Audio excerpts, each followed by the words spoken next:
అధికారం పోయినప్పుడల్లా చంద్రబాబు మీద పడి ఆడవడం బీఎస్ఆర్ పార్టీకి అలవాటైపోయింది. కేసీఆర్ దగ్గర నుంచి ఎక్కడ పెరిగాడు ఈ కేసీఆర్?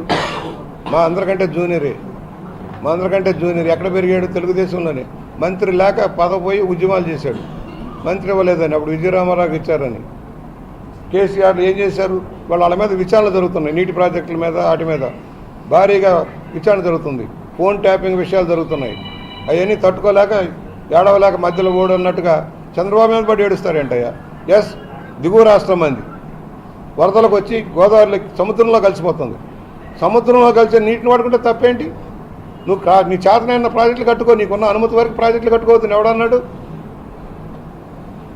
మీ నీటిపారుదల రంగంలో దోపిడీ జరిగిందని మీ వాళ్ళంతా గగ్గోలు పెడుతున్నారు మీ రాష్ట్రంలో. మాకేంటి సంబంధం? దిగువ రాష్ట్రం పట్టిసీమ కట్టుకున్నాం. పోలవరం అయ్యే లోపల పట్టిసీమ ద్వారా నీరు తీసుకున్నాం. ఎత్తిపోతల పథకాల ద్వారా వాడుకున్నాం. కృష్ణాన్ని సబ్స్టిట్యూట్ చేసుకున్నాం. ఇవాళ ఏదైతే గోదావరిలో 3000 టీఎంసీ పైచీలకు వృధాగా పోతున్నాయి, దాంట్లో 200 టీఎంసీ వాడుకుంటే తప్పేంటో మనకు అర్థం కావట్లా. మేము ఏడవలేము, మీరు ఏడవద్దు అన్నట్టు ఉంది. కేసీఆర్ కానీ కేటీఆర్ కానీ తప్పుడు విధానం వెళ్తున్నారు. ఉమ్మడి రాష్ట్ర సమస్యల పరిష్కారం ఏ రోజు కృషి చేయలేదు. జగన్మోహన్ రెడ్డితో చేతులు కలిపి రాష్ట్రంలో తెలుగుదేశం రాకుండా చేయాలనే లక్ష్యంలోనే పనిచేశారు. ఎక్కడ ఉమ్మడి రాష్ట్ర సమస్యల పరిష్కారంలో కృషి చేయలేదు పిఎస్ఆర్. మోకాలు అడ్డేవారు పెద్దానికి కూడా. ఇవాళ కేంద్ర సహకారంతో ఉమ్మడి రాష్ట్ర సమస్యలు పరిష్కారం చేస్తూ ఉన్నాం. ఇవాళ తెలుగు విశ్వవిద్యాలయం ప్రారంభించామంటే ఒక సెటిల్మెంట్ అయిపోతుంది.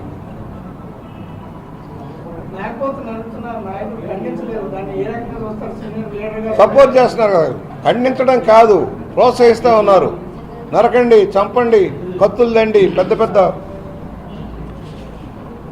ప్రత్యేక కత్తులు తయారు చేయిస్తారట. అంటే అర్థం ఏంటి? తెలుగునాట ప్రజల రక్తం చూస్తాను, మిమ్మల్ని నరికేస్తానంటే అర్థం ఏంటి? ఇది డెమోక్రసీయా నియంత్రితం? Dictator, he's a dictator. Hitler ముసలిన తాత.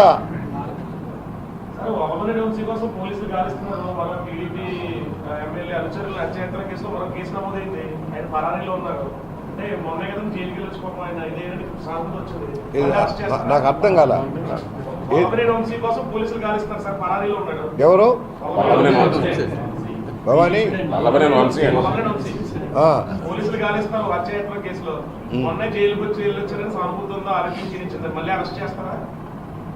దోషుల్ని అరెస్ట్ చేయకుండా ఎలా వదులుతారు?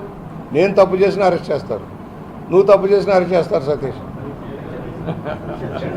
పాపాలు పండుతాయి. నేను ఆ రోజున గౌరవంగా చెప్పేవాడిని, నోరు అదుపులో పెట్టుకోండి అని. నాతో అందరూ బాగానే ఉంటారు, అన్ని పార్టీల వాళ్ళు బాగుంటారు, గౌరవిస్తారు. తమ్ముడు ఏ మాటకు ఆ మాట, వయసు రీత్యా కావచ్చు, మరొకటి కావచ్చు, నా ఏ కారణాలు ఏదైనా కావచ్చు, అన్ని పార్టీల వాళ్ళు, వైఎస్ఆర్ పార్టీల నాయకులు కానీ, కాంగ్రెస్ పార్టీలో కానీ, కమ్యూనిస్టులు కానీ అందరూ నన్ను అభిమానిస్తారు. ఏ రాజ్యాంగం రెడ్ బుక్ ఏదో ఆ రోజు నోరు అదుపులో పెట్టుకొని వంశీకి చెప్పాను, కొడాలి నానికి చెప్పాను. అన్న నా దగ్గరికి వచ్చేవాడు, నోరు అదుపులో పెట్టుకుంటారా, తర్వాత బాధపడతారని చెప్పా. ఇప్పుడు బాధపడుతున్నారా లేదా? పెద్దరికం ఎందుకు చెప్పిందో వినాలి కదా. పేరు నానికి చెప్పేవాడిని, మన కాకినాడ కన్నబాబుకి చెప్పేవాడిని. ఎందుకయ్యా మరి ఈ కులాలకు కుమ్ములాటలు ఎందుకు? వాడు మిమ్మల్ని రెచ్చగొట్టి పబ్బం గడుపుకుంటున్నాడు, మీరు జాగ్రత్త అని చెప్పేవాడిని. ఇప్పుడు ఏమైంది? సరే, వెనక చెడ్డారు. ఏమా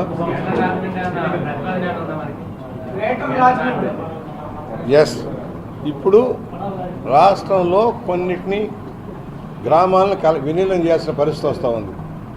విజయవాడ కావచ్చు, గుంటూరు కావచ్చు, రాజమండ్రి కావచ్చు, కాకినాడ కావచ్చు. ఎందుకంటే ఒక సమగ్రమైన ప్రణాళిక లేకుండా పోతా ఉంది.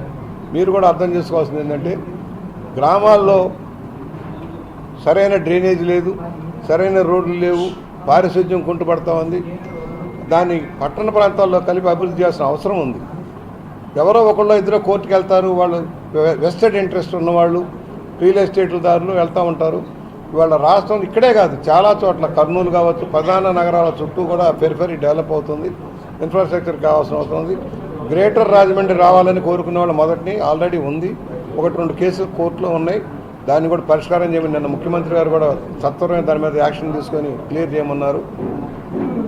కలిపి చేస్తే రాజకీయ ప్రయోజనాల కంటే కూడా అభివృద్ధి ప్రధానంగా మాస్టర్ ప్లాన్ ఇంప్లిమెంటేషన్ అవసరం. నిన్న రుణాలో కూడా మేము చెప్పాము, మాస్టర్ ప్లాన్ వేసేటప్పుడు సమగ్రంగా వెళ్ళాలి, ఇంటర్లింక్ ఉండాలి. లేఅవుట్లు హోదానికి ఇంటర్లింక్ ఉండదు, డ్రైనేజీ అప్ అండ్ డౌన్ ఉంటుంది. ఎక్కడ కొత్తగా వచ్చిన లేఅవుట్లు వేసి సక్రమంగా ఉండట్లా, ముందుకు చూపుతో లేకుండా వెళ్తుంది, ఫ్యూచర్ ఆలోచన లేకుండా పోతుంది. దాన్ని కూడా సరి చేసుకోవాల్సిన అవసరం ఉంది. ఒకళ్ళ తర్వాత ఏదమ్మా